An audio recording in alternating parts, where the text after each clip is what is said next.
Recording? We are recording, okay. Hello and welcome back. Hi. I'm Lisa Jobry, and with me is my fabulous assistant, Laura Bedford. Laura is actually the one that introduced me to you girls down in Texas, and that's how this project has come about for you.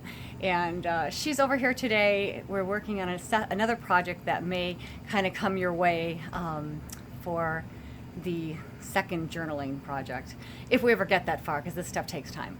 But anyways, Laura is going to hold the camera in film session number 7, where we are going to be learning some of the basics of stenciling, because it's impossible to stencil and hold the phone with one hand.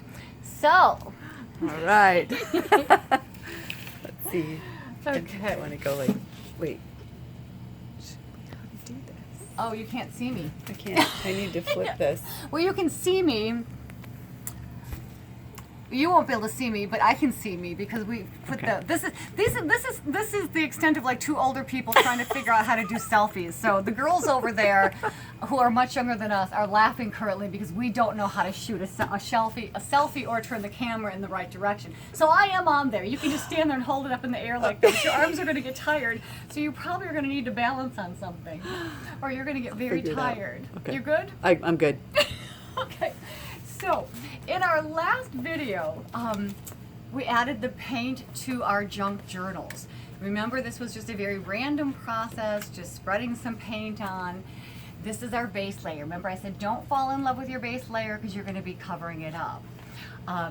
So what I want to do is just give you kind of a general intro to stenciling.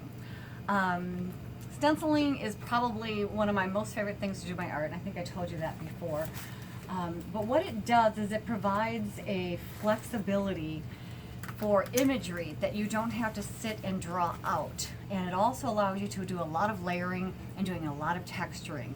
And that's hard to do with a brush or any other sort of thing. So, first thing we're going to do is we're going to need something to apply our paint with. Again, these little cosmetic sponges, these little triangle ones, these are fabulous. I love these. The second thing is our pages already have the paint on, they're already gessoed. If you want to do some practice runs or you want to do something other than on your junk journal, I'm still going to go back and recommend that you go ahead and gesso your pages. One of the things, when we started this, she said, well, why are we gessoing? And so I gave her a little demo of what it's like to put paint on a non-gessoed surface versus a gessoed surface. So if we can bring this over here, and you're probably going to have to come on this side of the camera or this side of the table so that you can see. Okay, so this page here, can we get that on camera? There we go, we're on. So this side of the page is not gessoed. So if you look at how the paint smears, it gets very dry, it soaks right in, and you really can't move it. I don't like that. You use up a ton of paint and it's frustrating because it doesn't move. On this side, I've gessoed this page, and you can see how much easier that paint moves across the page. So again, you will want to work with a gessoed surface. You'll be much happier, okay? So stencils, let's talk about stencils.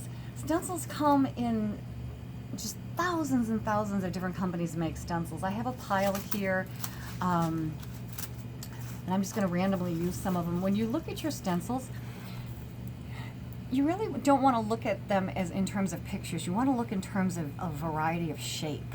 Also want to take note of the size openings. Like this is a larger opening than this one. This is a much more closed opening.